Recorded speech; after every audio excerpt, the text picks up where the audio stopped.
Bismillahirrahmanirrahim. Assalamualaikum warahmatullahi wabarakatuh. Waalaikumsalam. Bapak, perkenalkan saya Adenina Surya, CGP Angkatan 9. Ya, saya di sini ingin menanyakan beberapa pertanyaan terkait dengan tugas saya di modul 3.1. Selama ini, bagaimana Bapak mengidentifikasi kasus-kasus yang merupakan dilema etika ataupun bujukan moral? Untuk identifikasi kasus ya, apakah itu dilema etika atau bujukan moral, ya jelas kita harus tahu dulu ya, bahwa bila kasus dilema etika itu adalah suatu kasus di mana kedua-duanya itu kan benar ya, sesuatu yang dua-dua pilihannya itu dua-duanya benar, tapi tetap bila kita harus mengambil keputusan dari dua yang benar tadi.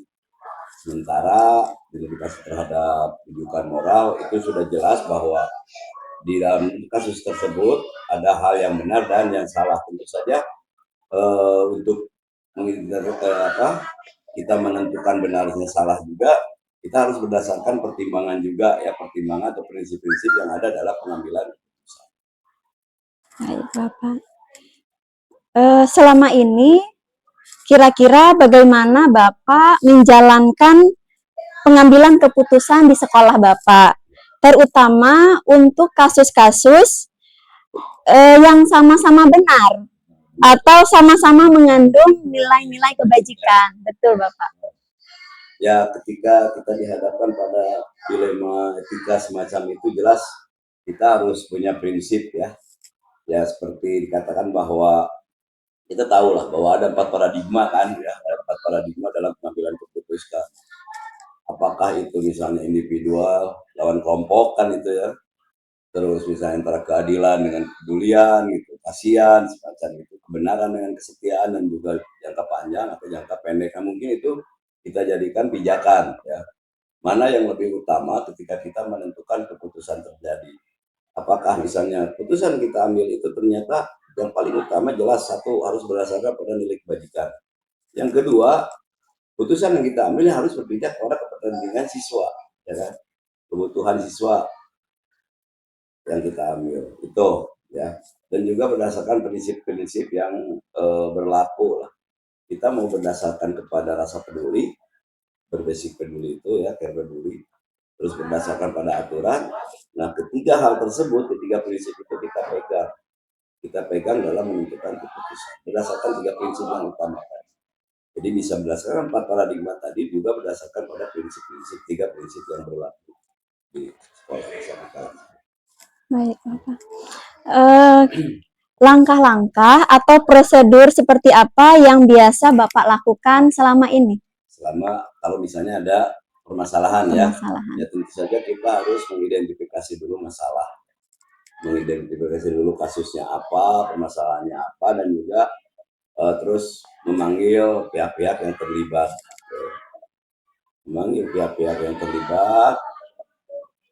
terus meminta ya keterangan dari pihak yang terlibat, jelas macam itu. Terus ya kita mempertimbangkan benar salah ya, pengujian benar salahnya bagaimana. Setelah benar salah ya kita berusaha mengambil keputusan. Tentu saja keputusan yang kita ambil juga melibatkan dari pihak-pihak lain, dalam artian mungkin kalau permasalahannya di sekolah kita mengambil pandangan juga dari Wakasek yang lain, dari para Wakasek dan guru-guru yang kompeten di bidang tersebut. Hal-hal apa saja yang selama ini Bapak anggap efektif dalam mengambil keputusan pada kasus dilema etika, Bapak? Paling efektif dalam dilema etika memang kalau dikatakan paling efektif ya, kalau berdasarkan ketiga prinsip tadi ya, misalnya kita jadikan pijakan itu berdasarkan peduli ya kan, peduli berdasarkan pada peraturan dan juga berdasarkan kepada hasil akhir. Kalau menurut Bapak semuanya juga efektif, tergantung kepada kondisi kasus tersebut, sebab kita tahu bahwa tiap kasus itu pasti berbeda-beda. mana yang paling utama yang kita ambil. Namun tentu saja kalau dikatakan paling efektif, semuanya juga efektif. Namun di satu sisi ketika kondisi memungkinkan, kita lebih memilih salah satu berdasarkan pijakan tadi, mungkin peraturan paling kuat ya, karena ada dasar hukumnya, mungkin itu. Hal-hal apa saja yang selama ini merupakan tantangan dalam pengambilan keputusan pada kasus-kasus dilema etika, Bapak?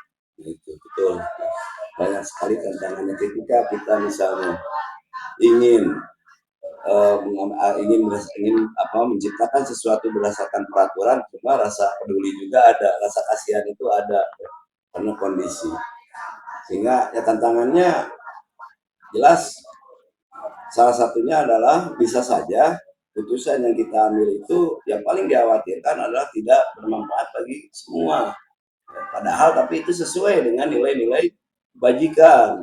Nah itu jadi tantangannya, bagaimana supaya apa yang kita ambil, putusan yang kita ambil itu bisa diterima oleh semua pihak, dan tentu saja yang paling utama adalah dia bisa sesuai dengan kebutuhan dari siswa, berpihak kepada siswa. Kembali lagi ke siswa, gitu ya, Pak ya. Memang kita kan pelayan siswa ya kalau di sekolah. Siap, Bapak. Gitu. Apakah Bapak memiliki sebuah tata kala atau jadwal tertentu dalam sebuah penyelesaian kasus dilema etika? Apakah Bapak langsung menyelesaikan di tempat atau memiliki sebuah jadwal untuk menyelesaikannya? Bentuk atau prosedur seperti apa yang Bapak jalankan? Ya, kalau jadwal tidak ada ya. Kalau jadwal secara khusus misalnya kita untuk sebab kasusnya juga ya belum tentu terus ada kan. Jadi memang penyelesaian untuk permasalahan kasus yang muncul biasanya diselesaikan secara langsung ya. Ketika ada kejadian kita langsung menangani atau mengidentifikasi permasalahan tersebut dan juga memanggil pihak yang terlibat ya, seperti tadi lah ya, pihak yang terlibat sesuai dengan 9 langkah itu ya, 9 langkah dalam pengambilan keputusan ya, identifikasi masalah, pihak-pihak yang terlibat, terus ada juga resolusi gitu kan, pengambilan keputusan, terus kita coba mengeluarkan pilihan yang ketiga kan ada ya, pilihan yang ketiga kita mau yang A gimana mudorotnya, yang B gimana, yang ketiganya juga sama. Nanti keputusan itu ya kita refleksikan lagi benar atau tidak, dan tidak menutup kemungkinan misalnya kita ada juga perbaikan keputusan ya. Dan kita ambil misalnya ternyata dirasa kurang sesuai ya, kita tidak, itu bukan sesuatu yang tabu bila kita rubah aja putusan itu karena demi yang paling utama ya tadi, demi kepentingan yang lebih besar, kepentingan bersama. Oke. Berarti langsung dieksekusi begitu ya, ada masalah. Ya. Siap, Bapak. Lebih cepat lebih baik, Bu. Ya, betul.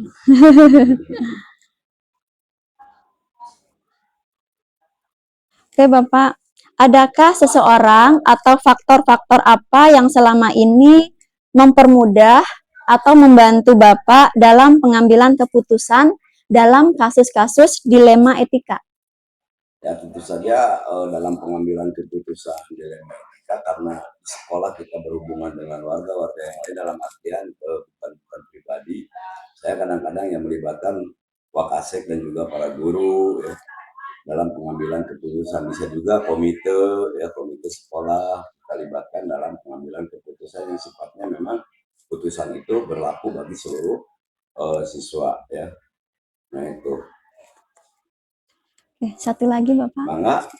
Dari semua hal yang telah disampaikan, pembelajaran apa yang dapat Bapak petik dari pengalaman Bapak dalam mengambil keputusan dilema etika? Ya, untuk pengambilan keputusan itu memang saya belajar bahwa kita jangan mengabaikan pada nilai-nilai kebajikan. Intinya itu, bahwa suatu permasalahan apalagi dilema etika itu bicara tentang benar dan benar. Dan kita harus mampu mempertimbangkan. Kita harus, kalau Sundanya asak mikir lah gitu ya. Asak mikir mana misalnya putusan yang itu yang harus kita ambil yang bisa memberikan bermanfaat bagi semua. Ya khusus kalau di sekolah ya tetaplah bahwa di sekolah itu kita harus lebih mengungkapkan keberpihakan pada siswa. Nah, berdasarkan pada prinsip yang tadi, prinsip yang 3 tadi, kita bisa mengambil berdasarkan rasa peduli, bisa berdasarkan kepada rasa peraturan, dan juga bisa berdasarkan pada hasil akhir. Nah, yang ketiga itu harus betul-betul dijadikan pijakan. Kita mau pakai yang mana nih? Titik tolak kita dalam pengambilan keputusan, mau berdasarkan peduli, mau berdasarkan peraturan, mau berdasarkan pada hasil akhir. Sebab kalau salah dari ketiga itu, bagusnya semua dilibatkan, semuanya maksudnya masuk gitu ya, ketiga itu. Tapi kalau misalnya di satu sisi kadang-kadang memang kita perlu juga ambil salah satu, misalnya langsung aja kita berdasarkan peraturan, cuma itu sifatnya saklek gitu.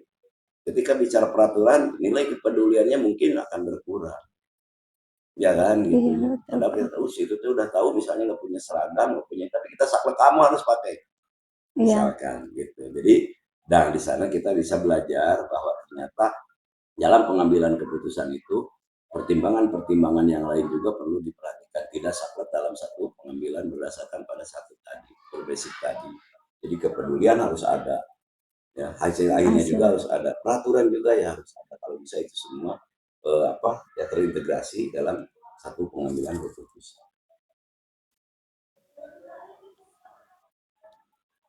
Bagusnya semua ketiga hal itu muncul. Jangan saklek teuing lah, kasihan. iya, betul. Alhamdulillah Bapak, Ya. mungkin wawancara kita hari ini saya sebagai CGP, Ya. Bapak sebagai Kepala Sekolah SMP 3 Kalijati, saya cukupkan sampai di sini Bapak. Terima kasih kerjasamanya. Wabillahi taufiq wal hidayah. Assalamualaikum warahmatullahi wabarakatuh. Waalaikumsalam.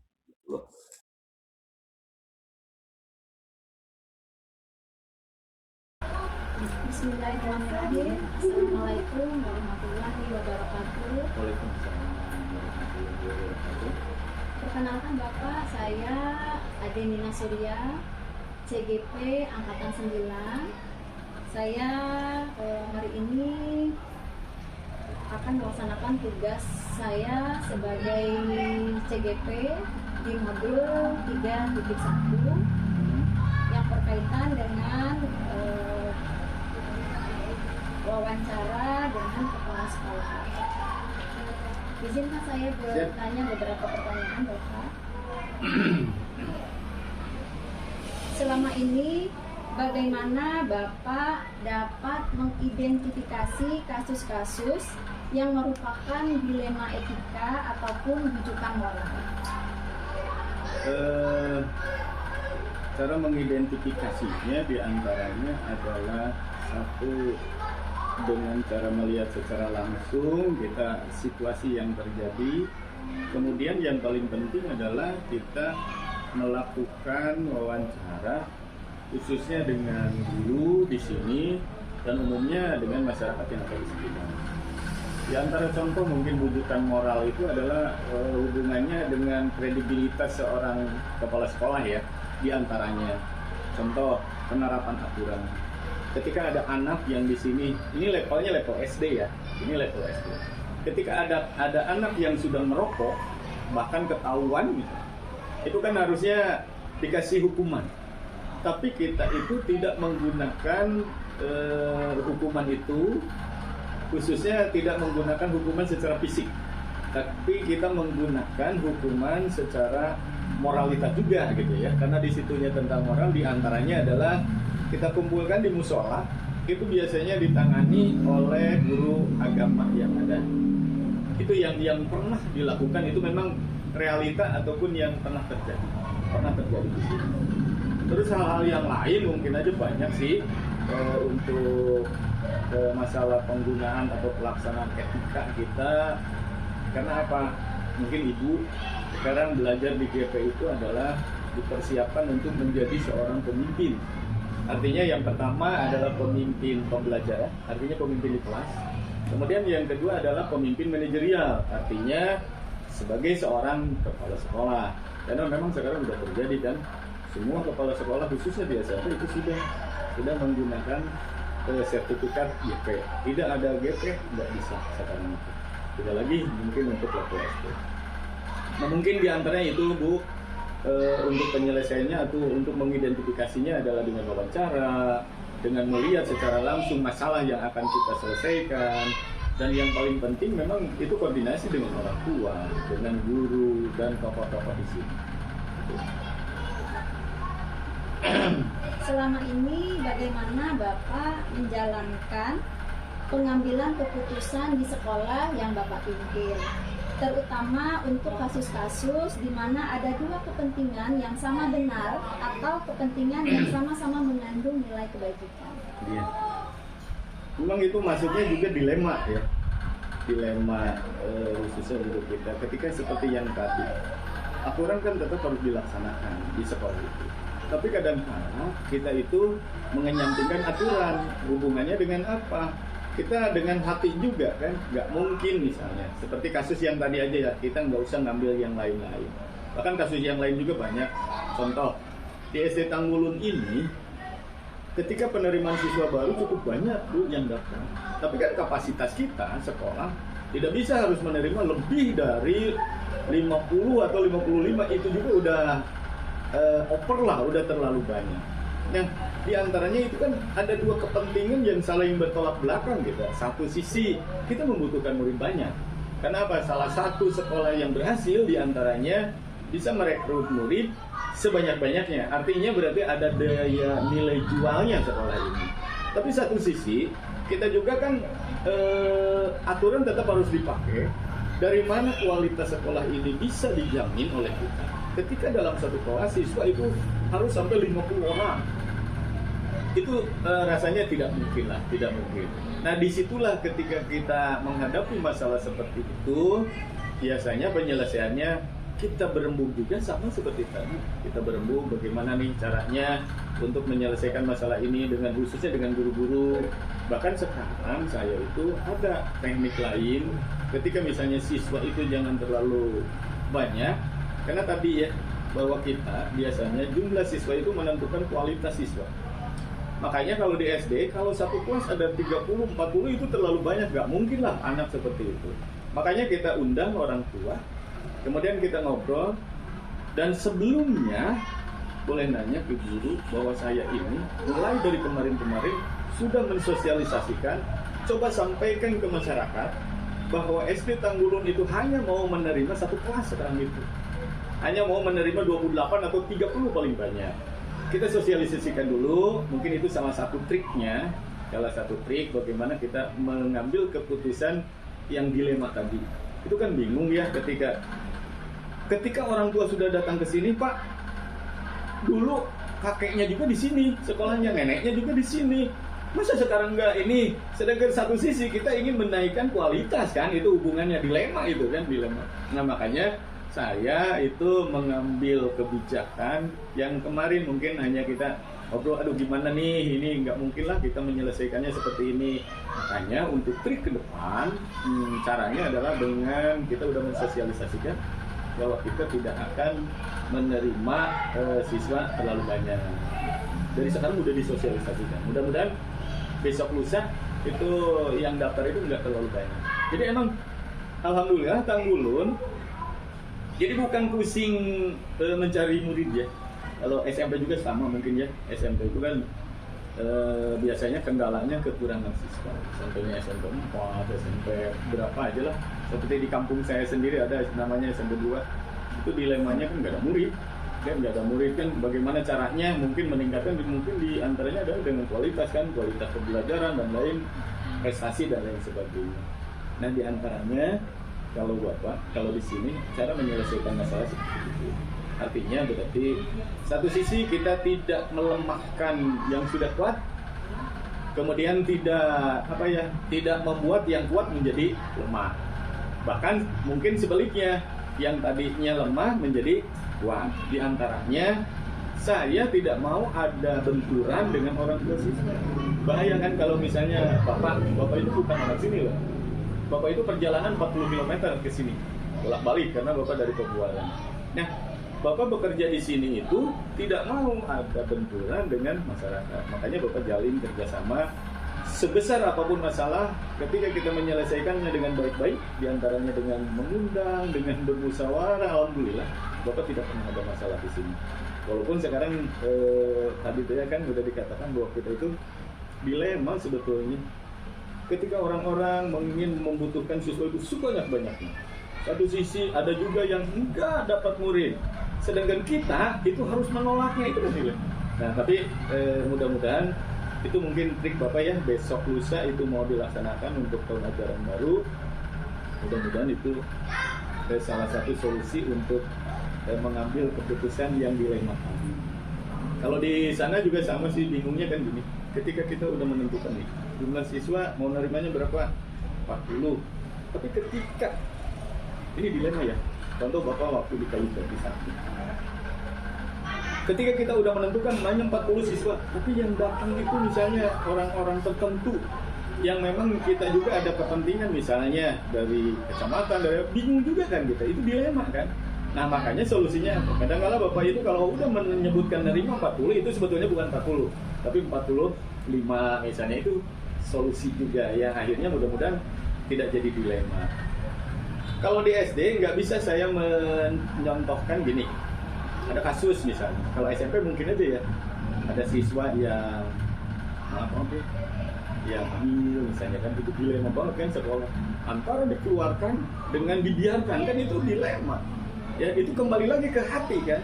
Kalau misalnya kita kasihan lah, tapi kan aturan nanti bisa diikuti dengan yang lainnya, itu betul-betul dilema. Nah makanya ibu juga itu harus pandai-pandainya dan selalu mencari solusi, belajarlah bagaimana ketika kita memecahkan dua permasalahan yang memang sama kuat kan, antara moralitas kemudian dengan aturan kan gitu, itu bingungnya. Ada anak yang nakal, kata saya juga kan kemarin ada anak yang merokok, ketahuan sama bapak banget itu ya. Bukan sekali dua kali kan, kalau sekali mungkin aja dengan memaafkan atau apa. Tapi ketika udah 3 kali bingung juga kan, aduh ini dilema bener kan. Kalau dikeluarkan, kita terbentur aturan kan, bahwa aturan tidak boleh ada anak yang tidak sekolah. Satu, tidak boleh sekolah mengeluarkan siswa yang bagaimanapun. Terus dalam diri Bapak juga ada, kalau anak itu sudah baik, kenapa mesti sekolah? Enggak. Kalau udah baik nggak perlu sekolah. Makanya Bapak itu selalu ke guru-guru, awas ya, jangan pernah mengatakan guru itu ke siswa, kamu bodoh-bodoh amat, bodoh banget gitu ya, itu jangan.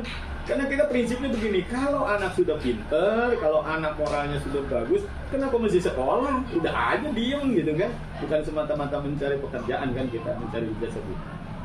Ya mungkin itu ya untuk jawaban tentang dilema tadi. Langkah-langkah atau prosedur seperti apa yang biasa Bapak lakukan selama ini untuk menyelesaikan dilema tadi ya? Yang pertama kan tadi ya, kita melakukan identifikasi permasalahannya apa, kemudian identifikasi samalah seperti kita menyusun skripsi.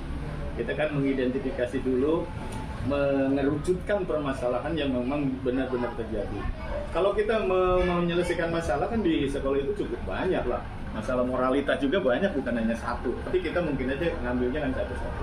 Yang pertama mungkin mengidentifikasi permasalahan, kemudian kita mencari solusinya, kemudian kita juga yang tadi sudah disebutkan juga, kita ngobrol ataupun sharing dengan guru-guru, dengan pembantu kepala sekolah, dengan warga masyarakat di sini. Setelah itu nanti, jadi keputusan yang diambil itu adalah bukan keputusan sendiri Bapak ya, misalnya sebagai seorang kepala sekolah, itu enggak. Bapak itu kadang-kadang di sini, Kang Guru, kalau ada permasalahan, kalaupun Bapak mau memutuskan tentang sesuatu, biasanya Bapak itu dilempar dulu ke bawah. Bapak nanti mau gini nih, lempar aja ke bawah. Ketika mereka setuju, mungkin kan bisa langsung dieksekusi kan. Tapi kalau misalnya memang dia itu masih memperdebatkan, ayo kita debat dulu, baru. Nah makanya alhamdulillah setiap keputusan yang Bapak ambil di sini tidak pernah bermasalah dengan guru, karena memang kita lemparkan dulu. Artinya guru berarti diajak menyelesaikan permasalahan gitu. Mungkin termasuk itu juga sama. Ketika ada misalnya ibu di SMP, siapa sekarang tuh? Bapak Wawan Dewan? Bapak Wawan yang dari SMP Dewan ya? Bukan? Dari SD Bapak. SD. Bapak Ridwan yang SMP 3 yang mungkin yang Bapak maksud ini mah Wawan Ridwan. Namanya hampir sama. Seperti itulah apa yang Bapak lakukan. Prosedurnya adalah yang pertama ya otomatis kita mengidentifikasi dulu, memastikan kan benar enggak itu terjadi. Bapak juga kan awalnya seperti ada anak yang merokok, Bapak juga nggak bisa langsung menerima kan, tetap aja diidentifikasi, kemudian kita analisa juga kan. Ketika permasalahan sudah, sebelum kita sampaikan kepada yang lain itu dianalisa dulu. Ini apa penyebabnya, apa yang terjadi, gimana lah ketika kita menyusun tentang karya-karya ilmiah gitu ya, kita terapkan di sini juga apa penyebabnya.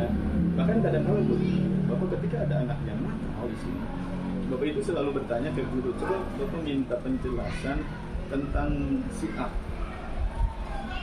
Ini keluarganya masih utuh enggak? Oh ini udah udah broken katanya. Oh lantasan satu kan itu permasalahan penyebabnya adalah anak nakal itu diantaranya mungkin seperti itu. Mungkin itu kalau ini biasanya nggak mau berhenti ngomong itu terus saja. Ya itu untuk sementara jawabannya berarti yang pertama ada identifikasi, kemudian menganalisisnya, kemudian membicarakannya bersama dengan para pembantu kepala sekolah, dengan guru-guru, juga tidak lupa dengan tokoh masyarakat, barulah kita ambil keputusan. Di sini masih ada beberapa pertanyaan. Boleh, Bu, boleh, nggak apa-apa. Hal-hal apa saja yang selama ini Bapak anggap efektif dalam pengambilan keputusan pada kasus dilema etika? Di antaranya adalah tadi sebetulnya udah disebutkan juga kan, Iya. kita prosedur juga ya yang diambil. Kita kan prosedur apa yang terbaik sih Pak kalau kita mau memutuskan tentang dilema itu. Jadi antaranya enggak jauh dari apa yang kita kenal dengan demokratis kan, bahwa kita apapun berarti harus dimusyawarahkan. Kemudian seperti yang tadi identifikasi dulu permasalahannya apa, kemudian solusinya berarti bagaimana, kita bicarakan bersama-sama baru kita putuskan bersama. Biasanya gitu. So begini Bu, kalau permasalahan itu ada permasalahan di sekolah ini misalnya, Bapak yang menyelesaikan sendiri itu nggak bisa. Susah juga gitu kan, susah artinya sulit lah untuk menyelesaikannya karena memang kadangkala kompleks gitu kan, kompleks lah permasalahan itu tidak mudah gitu. Mungkin itu tuh diantaranya.